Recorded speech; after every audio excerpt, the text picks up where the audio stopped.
Jangan kebanyakan diskusi. Stop basa-basi. Welcome to adopsi. Habis dengerin observasi pergi eksekusi. Hari ini kita kedatangan kasta tertinggi dunia per-MC-an. Alvin Condro. Luar biasa. Sebuah kehormatan bagi kami, sang rakyat jelata, Rang Mulia Paduka Raja. Minum dulu. Minum dulu. Thank you. Mana kita di kos dulu ya? Ya, sampai. Ya, jadi Koko Alvin ini adalah seorang MC yang sangat bertalenta. Mutakhir. Red card-nya mahal. Red card mahal. Kamu kaum mendang mending jangan coba-coba hire Jangan dia. sekali-sekali kamu tanya price list sama Alvin ini. Lebih heboh dari gue.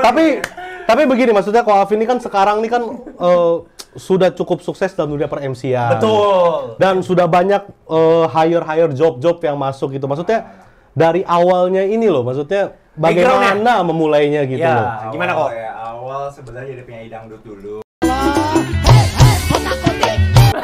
Wah, kayak dia dong, kayak dia. Ini mau serius atau enggak nih ya? Serius. Serius. Kayak gue gak cocok sama berdua serius, kayak bawahnya mau ngangkak mulu. Oke, awal-awal itu gue pertama kali nge-MC itu tahun 2007. Wow. Nah, udah lahir belum tuh kalian tuh? Udah dong. Jadi 2006-2007 tuh gue ikut ajang pemilihan di salah satu majalah. Boleh disebut nama majalahnya? Silakan. Ya, boleh. Aneka Yes, yang sekarang juga sudah nggak ada gitu. Oke. Jadi awal muasalnya dari situ dulu gitu kan. Nah, asalnya juga awalnya nggak langsung jadi MC. Karena dulu tuh berpikir gue pengen di entertainment, entah itu gue mau jadi MC, entah itu mau jadi aktor atau apapun itu. Awal-awal kayak masih semua gue ambil dulu nih model segala macam. Sedap. Gitu. Nah, kan sebelah saya ini juga model ya. Kalau lihat posturnya, lihat dong, head to toe tinggi. Amin. Nah. Amin. Model Kalau dapat lu tanya dong, model petak 6. model kerupuk basreng kayaknya. Boleh. Iya, Ngomong ke bahasa enak tau. Iya. Lanjut, Ko, lanjut. 2006-2007 awal gue di dunia MC dan entertainment sih sebenarnya sih. Iya. Terus ya gitu awal-awal masih random kerjaan gue. Bahkan gue sempat jadi SPD juga. Oh iya? Gue sempat jadi usher penerima tamu. Wow. Sempat jadi kru dari wedding organizer. Itu yang kerja dari pagi sampai ketemu malam lagi. Jadi yang cuma dibayar mungkin kalau dibilang sekarang tuh kayak cuma dibayar 120.000 seharian kerja. Gila. Nge-MC juga sebenarnya panjang sih dia sih. Kayak nge-MC juga gue awal-awal tuh gue nge-MC kan gue dulu belum punya kendaraan ya, maksudnya dalam artian gue bukan keluarga dari keluarga orang kaya juga, sangat sederhana, which is perjuangan gue cukup panjang gitu loh. Kalau ditanya gimana sih mau jadi karir MC, sebenarnya kalau gue bilang ya lu nggak bisa pelantang-pelantang gue mau jadi karir MC jebret punya profesi MC dengan rate segini nggak bisa. Nggak bisa. Gue benar-benar dari nol yang dibayar, which is cuma uang transportasi waktu itu di Aneka Yes, MC waktu itu zaman The Massive baru launching lagu pertama, single pertama, gue cuma dikasih 100.000 di Aneka Yes, gue nge-MC di kantornya. Itu pertama kali secara komersial tahun 2007. Itu sebenarnya secara ongkos juga udah nggak ketutup ya, Koy? Naik taksi pulang pergi kayaknya udah habis ya. Soalnya gue anak Sunter, itu di Salemba, pulang pergi naik taksi udah berapa duit. Cuma kan gue bilang, ya itu sebagai pengalaman. Gue dibayar transport is okay, tapi gue banyak pengalaman gitu loh. Gila ya. Dari situ, Gila. terus berjalan sampai apapun gue kerjain deh, jadi SPB. Waktu itu sempat gue jadi SPB di PRJ. Tau nggak jualannya apa? Apa itu? Jualannya Blue Moon Viagra. Nah, gue pernah juga tuh sampai kayak gitu. Berarti itu waktu testimoni, saya sudah menggunakan gitu ya? Gimana tuh? Enggak, jadi kalau dulu kemampuan berbicara yang sangat diperlukan, gimana caranya orang supaya berhenti berapa detik untuk denger apa yang gue ngomong. Nah, itu pertama kali itu. Jadi ketika di PRJ, orang berhenti, berarti itu gue berhasil. At least orang berhenti dulu, dengerin apa yang gue ngomong, dan itu menurut gue berhasil. Dan itu satu hari target 6 pil harus jual. Salah satunya kan langganannya lu kan? Bukannya James ya? Bukannya James? Jadi waktu itu yang kedua kali. Oh! 12 biji saya lurusin. Dulu dulu namanya Blue Moon, kayak kapsul gitu. Terus dari gitu ya udah berkembang, gue juga jadi penerima tamu usher yang gue bilang di event-event kayak dulu Panasonic Global Award. Itu gue cuma dibayar kayak 400.000 kayaknya seharian deh itu juga. Jadi bener-bener dari basic gue juga jadi SPB bank, waktu itu cuma dibayar 120.000, 130.000. Itu gue udah ngalamin semua. Jadi semua lu sikat lu kok? Semua gue sikat dulu, jadi gue nggak ngejar ngejar uang juga, tapi gue ngejar pengalaman saat itu. Jadi maksud gue apapun itu gue kerjain dulu lah gitu. Karena MC pun juga semua gue ambil, MC wedding, mall, bahkan kalau sekitaran juga itu gue ambil juga deh kayaknya deh. Pokoknya apapun dikerjain lah ya, gitu. Sikat Jadi, semua ya? Sikat semua, selama itu halal ya, itu gue ambil aja gitu, jadi pengalaman. Tapi ya gitu, maksudnya kalau kita flashback lagi, gue nge-MC itu pernah kayak 5 hari itu dari rumah gue di Sunter, gue ke Point Square, tadi gue sempat cerita kan, itu gue naik kendaraan umum. Contoh dari Sunter gue naik lagi ke Kopaja, dari Kopaja gue sampai ke Gajah Mada, gue naik busway sampai ujung Blok M, dari Blok M gue naik lagi angkot sampai ke Point Square. Itu gue ngalamin itu semua, naik turun angkot segala macam, panas-panasan, dan gue nge-MC dari mall buka sampai mall tutup. Bayangin Itu kalau boleh tahu ngomongin apa aja tuh? Kalau dari mall buka sampai mall tutup jadi itu? itu satu pengalaman tak terlupakan ya Ben. Jadi kayak itu kan di elektronik, sebut beneran ya Bang? Boleh. Electronic Seat Solution zaman itu, Solution kan sekarang City kan. Itu jadi gue jam 9 pagi udah di briefing promo-promo elektronik apa aja hari itu. Jadi gue harus tahu nih, oh AC LG sekian berapa PK lagi diskon dari harga 3 juta jadi 2.199.000. Anjir. Kulkas segala macam. Itu gue nge-MC dari jam 10 pagi sampai jam 8 jam 9 malam kurang lebih. Dan itu 3 hari, biasanya event Jumat, Sabtu, Minggu. Bayarannya Jangan sedih, hanya 400-500 ribu kurang lebih zaman itu 3 hari seharian, dan gue MC dari Sunter ke Point Square. Gila. Berarti perjuangan Lumayan kalau ngeliat sekarang. Itu jadi sebuah cerita kayaknya ya. Iya, betul. Cuma nggak apa-apa, maksud gue semua itu kan berproses. Yes. Give applause dulu, luar biasa memang. Nah, terus saya gue mau highlight yang masalah yang tadi naik angkot apa semua. Lu naik bis, naik angkot, turun ganti-ganti lagi, sama naik taksi tuh mahalan mana emang? Jauh lebih murah angkot. Jauh lebih murah angkot? Karena kalau taksi lu bayangin dari Sunter ke daerah Jakarta Selatan tuh bisa berapa ratus ribu. Sedangkan kalau gue hitung-hitung, gue naik angkot, contoh naik busway zaman itu kayak 3.500 atau 2.000. Udah habis fee-nya pas itu kalau naik taksi ya? Iya, sudah habis dulu, cuma dibayar 500.000, 200.000 satu kali jalan dia kan 200.000, 100.000. Jadi gue pikir udahlah lebih hemat gitu kan. Akhirnya ya udah, cuma ya gitu PR-nya lu harus cari-cari bus angkot yang buat notabene gue juga nggak gitu tahu kan, maksudnya. Kan gue sekolah semua di daerah Sunter. Kalau jauh-jauh gitu kan gue nggak tahu juga. Wah, gue harus cari googling segala macam. Ya sempet nyasar-nyasar, cuma itu kayak proses. Jadi emosional ya. Jadi kalau malam pulang naik angkot, duduk gitu kan, jalan, gue cuma bisa berpikir one day ini akan menjadi sebuah cerita di mana gue ini amazing. Gokil. Bisa duduk di sini sharing sama kalian semua, itu pengalaman yang nggak terlupakan sih menurut gua. Jadi semua dari nol. Makanya paling susah sebenarnya meniti karir itu dari 0 ke 1.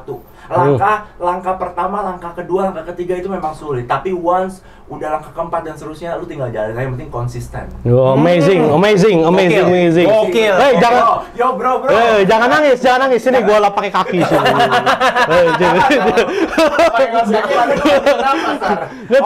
Oke kok. Berarti dari udah mulai perjalanan tadi ko Alvin cerita prosesnya segala macam sampai bisa awal mulanya jadi kita sebut MC profesional.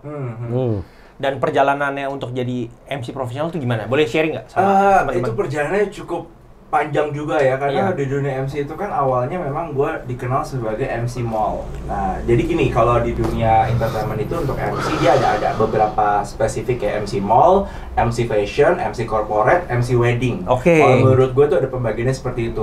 Nah, gue berangkat awalnya itu dari MC mall, which is menurut gue dulu tuh MC yang casual, yang fun, yang seru, yang heboh gitu loh, which is yang kayak nggak terlalu formal banget. Nah, itu awal-awal seperti itu. Nah, kemudian dari tahun 2009, 2010, 2011 lah, gue sampai 2013-14 gue masih MC mall kayak gitu. Akhirnya gue kayak mengubah image gue mau naik kelas, ibaratnya gue mau lebih ke MC yang lebih semi formal, which is gue ngambil kayak MC fashion show, MC corporate, MC wedding gitu. Transisi dari MC mall ke MC wedding itu memang perlu perjuangan juga karena beda. Beda cara pembawaannya. Berarti MC mulai umur berapa ini? Dari SD kayaknya gue udah mulai MC ya. Dari SD? Kelas 6 SD perpisahan gue jadi MC. Kalau profesionalnya mulai Profesional mungkin start? kalau gue bilang dari 2010, 2009 lah ya. Profesional tuh dalam artian memang yang dibayar yang layak. Yes. Kurang lebih 2009, 2010 sih. Oh, oke. Sorry, boleh tanya umurnya berapa sekarang Tahun gitu? ini gue 35. 35 berarti. 2010 berarti gue baru 23 ya. 22. Iya. 21, 22. Iya. Tapi memang gue dari SMA tuh gue udah kerja di MLM kayak dulu CNI, jualan kayak apa tuh namanya vitamin C apa dari SMA. Kuliah pun juga gue SPB, terus Usher, WO tuh semua gue di zaman kuliah gue cari duit. Ya, memang luar biasa memang perjuangannya itu unpredictable, unstoppable. Nah, ini kan maksudnya MC kan sekarang maksudnya sudah banyak nih job dan datang hire dari orang gitu. Amin. Ya, maksudnya suka duka apa? Maksudnya ada nggak pengalaman buruk atau apa? Maksudnya yang anjing gue malu banget kayaknya. Apalah gitu loh, ada Ya nggak? pengalaman unik gitu kok, boleh sharing kok. Gue bilang sama MC yang baru gitu ya, atau mungkin yang mau jadi MC. Kok sekarang gimana sih caranya supaya jadi pede ngomong segala macam bisa lancar tanpa kesalahan, mungkin minim kesalahan. Iya. Jangan sedih, zaman dulu tuh sering banget membuat kesalahan. Contoh yang paling fatal waktu itu MC wedding awal-awal, gue sempet salah sebut nama pengantin. Ada paket untuk Asu. Jadi Harusnya apa jadi apa nih? Misalnya kayak Michelle jadi Michael misalnya. Anjir. Atau misalnya namanya Michael Kurniawan. Gue sebutnya Kurniawan Michael. Itu juga pernah gitu ya. Jadi nggak hanya di wedding waktu itu gue nge-MC salah satu corporate besar di hotel mewah Ritz-Carlton gitu kan. Udah gitu gue sendiri awal-awal ya. Udah gitu bayangin dong semua CEO bule-bule dari satu company itu, dan gue spotlight dengan panggungnya megah, gue kan. Gimana rasanya itu tegang, nervous, gitu kan ya. Wah, gue salah sebut nama CEO. Waduh. Dan gue Itu ekspresi gimana mereka saat itu? gue nggak tahu gue salah sebut, ya balik kebalik namanya. Iya. Jadi mungkin saking nervousnya gitu kan, keringet dingin gitu kan.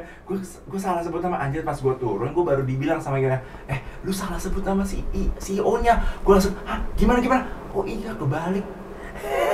Cuma Anjir. ya puji Tuhan tetap dapat pemasukan. Tetap profesional. Masukan dan gimana caranya menanggulanginya sih. Iya. Makanya kalau gue bilang kalau lu nggak pernah ngelakuin kesalahan, lu nggak akan menjadi orang yang lebih baik lagi. Jadi Itu poinnya. Tapi begini loh, maksudnya kalau kita sudah salah sebut nama CEO. untungnya CEO tersebut atau orang-orang yang gue sering salah Take it easy ya. sebut nama itu orangnya easy going. Untungnya. Kalau misalnya ada yang, gue sih so far belum sampai ada yang gue diusir ya. Iya. Oh. So far masih aman, cuma gue waktu itu yang wedding gue dijutekin sejuta-jutanya sama WO-nya. Jadi gue karena udah nervous, nah balik lagi mental itu kan drop ya ketika kita salah sebut nama. Iya. Dan kita tahu nih salah nih, itu kan kembali lagi gimana membangkitkan rasa percaya diri. Yes. Itu yang paling susah sebenarnya. Gue waktu wedding gue salah sebut nama, WO-nya udah kayak, mukanya udah kayak malampir, gue nggak ngerti lagi dia salah sebut nama. Dan itu gue kayak itu kan kita harus bangun mood lagi kan. Iya. Aduh, deg-deg gitu, gue bakalan diapain nih. Lu udah dijudging dengan mata-mata mereka itu kan. Exactly, itu gue inget banget kejadiannya di weddingan di Shangri-La deh waktu itu. Gila, gue kayak aduh salah sebut nama lagi, pengantinnya juga gue nggak tahu sadar atau nggak. Itu gue juga punya pengalaman kayak gitu. Jadi makanya gue bilang semua, bahkan kalau kita bilang profesi lain, contoh kayak supermodel dunia Naomi Campbell pernah nggak jatuh di runway? Pernah. Tahun 90 berapa. Jadi semua orang-orang yang jago ngomong, orang jago di bidangnya pasti pernah mengalami namanya the lowest point. Yes. Gitu. Kalau kita nggak pernah mengalami itu, kita nggak pernah di puncak. Nah, itu tips dan triknya tuh bagaimana? Soalnya kan begini, maksudnya banyak orang yang misalnya tuh, udah gue udah bikin kesalahan nih, lu dijutekin WO. Maksudnya orang ini kan mental beda-beda. Iya. Kan? Mungkin dia mentalnya nggak sekuat Alvin, dia mikir kayaknya bakat gua nggak di MC. Ya, langsung banyak, soalnya begini, kadang tuh orang tuh kan, kayaknya gua nggak bakat di MC, sebut nama orang aja salah. Masa nanti gue sebut orang tua gue juga salah namanya, nanti kan begitu maksudnya. Nah, mengatasinya tuh supaya lu tetap percaya diri, lu tetap kayak gue harus lanjutin nih profesi gue tuh apa? Itu gimana kok? Sebenarnya gini, gue ke flashback dulu ya. Gue bilang, aduh gue nggak jadi MC nih segala macem. Maksudnya gue sering salah ngomong. Itu kan sebenarnya kayak gue di dunia MC-nya sebenarnya modal nekat.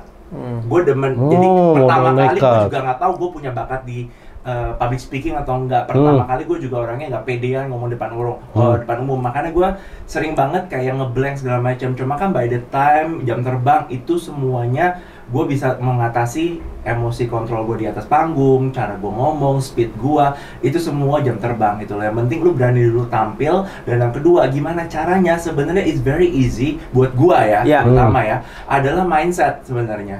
Jadi gini, gue sering banget sampai sekarang pun kalau dipikir ya, gue kadang-kadang masih nervous, wajar lah namanya manusia. Oh iya. Cuma gimana mindsetnya supaya orang tuh kayak gue nih misalnya, aduh gue mau ngomong gue takut salah nih segala macam nih. Lu switch mindset lu. Contoh, orang udah berani hire gue sekian, orang udah bayar, kenapa gue meragukan diri gue sendiri? Wih, ini keren nih. Ini Ya, keren. betul. You have a value. Value. Yeah, you Saat value. ketika apa ya bilangnya ya, ketika negative thinking menghampiri otak Anda ketika mau tampil, switch mindset itu. Jadi gue dibayar sama orang sekian ratus juta, amin. Amin. Amin, amin. Amin, amin. Ya Allah, amin. 100 kali gaji 100 juta gitu ya. Amin, amin, amin, amin, amin. Jadi itu yang gua tanemin di otak gue. Orang udah bayar gue sekian, orang udah percaya gue megang event sebesar ini, kenapa gue ragu sama diri gue sendiri? Buat betul. apa? So gue harus pede aja gitu kan, mau salah mau benar udah hajar aja gitu loh. Makanya kekuatan mindset sih. Nah, gue bilang kalau misalnya mindset lu yang negatif dan itu membuat diri lu jadi negatif, itu akan kebawa. Contoh misalnya gue takut salah sebut nama, itu yang selalu di otak lu, itu yang akan terjadi. Jadi itu sih gue resep dari gue. The law of attraction. Mindset. Mindset, the law of attraction. Dan lu harus ngerti, penonton yang di rumah, maksudnya lu jangan suka mengecilkan diri lu sendiri. Benar. Yes. Benar. You have value. Ya. Ya, lu punya value. Kalau lu nggak punya value, at least jual diri. Enggak. Maksudnya begini, Tapi bener jual diri loh, kayak gue kan Iya. apa? Gue jualan diri. Iya dong. MC jual Benar, diri. benar, nggak salah. Tahu aja. Dia jualin gue mucikarinya. Iya, benar. Ya maksudnya kita belajar lah ya. Maksudnya kalau kita mau memulai sesuatu, kita kan sudah juga belajar dari episode sebelumnya bahwa ya kita kalau memulai sesuatu tuh ya, lu niat jadi MC, lu nggak perlu mulai langsung jadi MC. Ya lu bisa kerja dulu atau apapun semuanya, dan lu harus ingat, lu tuh orang yang berharga. Yoi.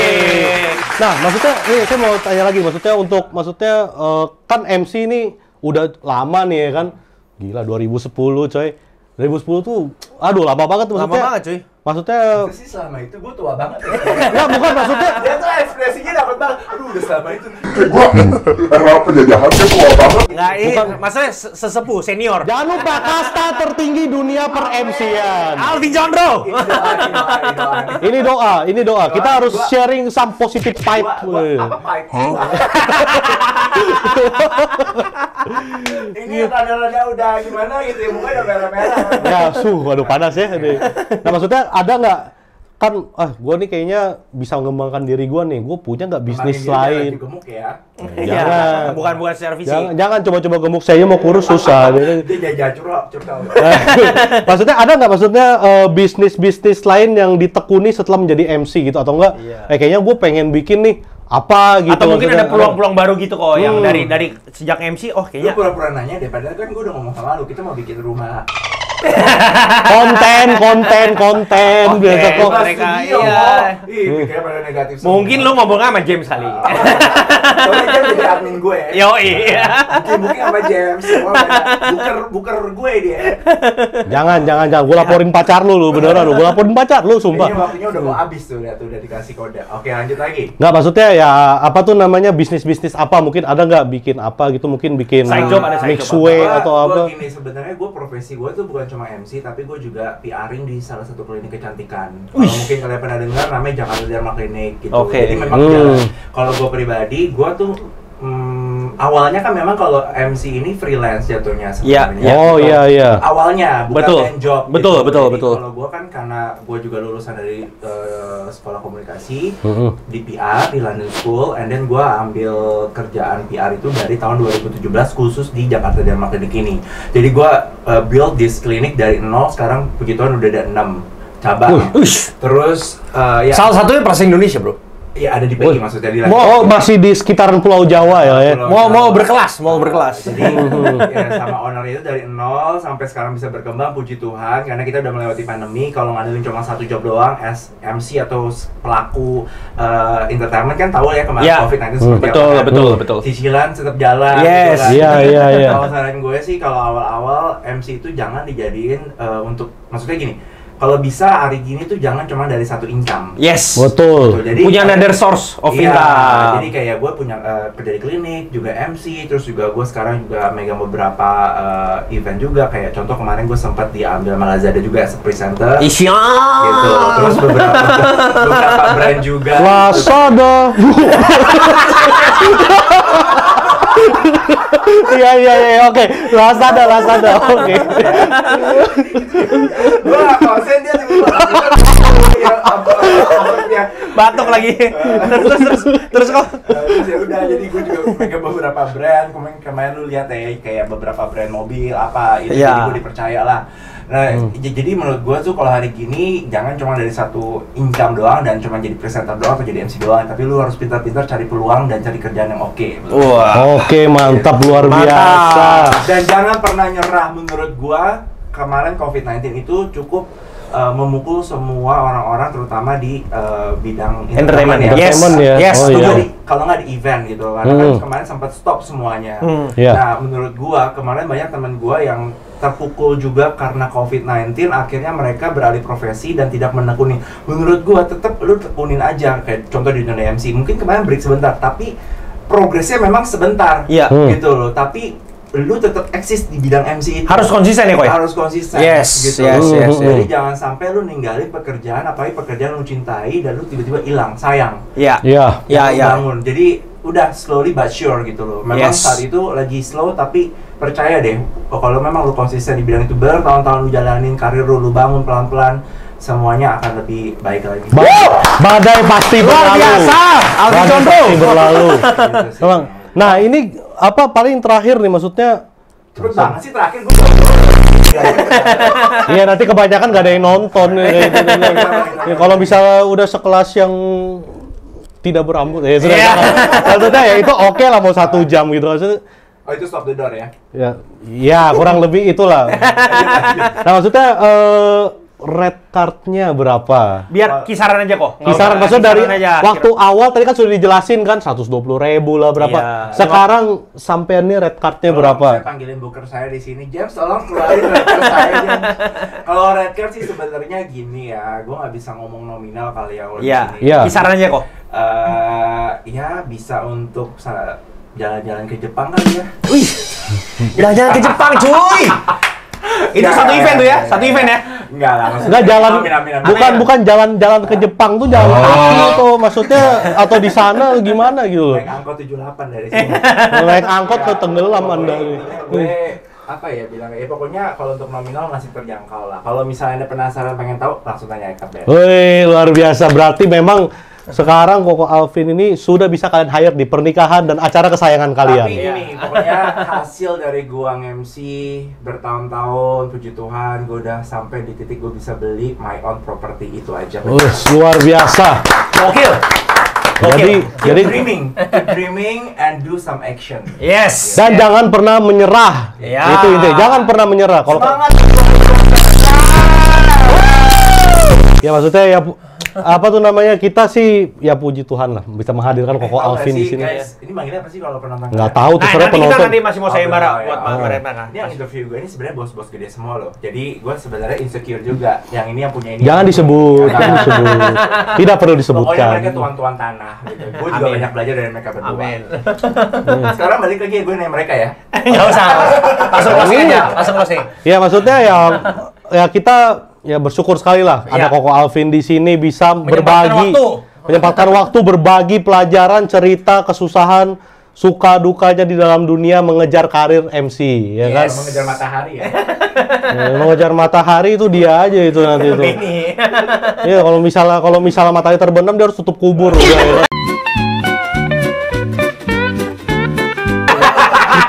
Ya maksudnya ya it's good lah untuk bisa mendapatkan banyak pelajaran dari Ko Alvin juga ya. Semoga sukses terus, sehat terus. Thank you. Dan diberikan terbaik, job semakin banyak. Amin. Dan semoga apa yang kita tonton hari ini, yang kalian tonton hari ini semuanya bisa dijadikan referensi untuk kalian memulai sesuatu. Yes.